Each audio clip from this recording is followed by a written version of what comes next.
बीवी, ऑफिस से वापसी पर सब्ज़ी लेते आना।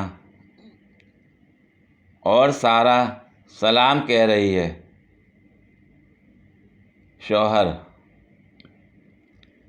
कौन सारा? बीवी, कोई नहीं, बस इसलिए लिखा था कि तुम मैसेज पढ़ लो। शौहर,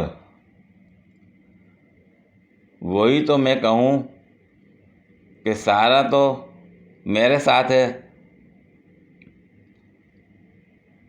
तो तुम्हारे साथ कौन है? बीवी, कौन सारा? किधर हो तुम? शौहर, मैं बाज़ार में।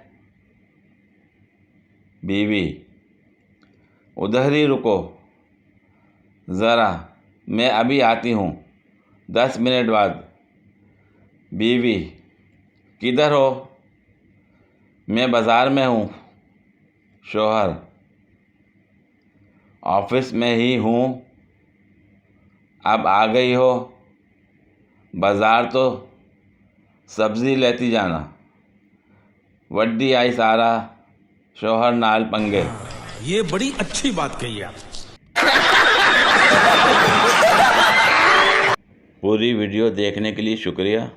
अगर वीडियो पसंद आई हो तो लाइक और शेयर करें, कमेंट में अपनी राय का इजहार करें। मज़ीद वीडियोस के लिए मेरे चैनल को सब्सक्राइब करें। शुक्रिया।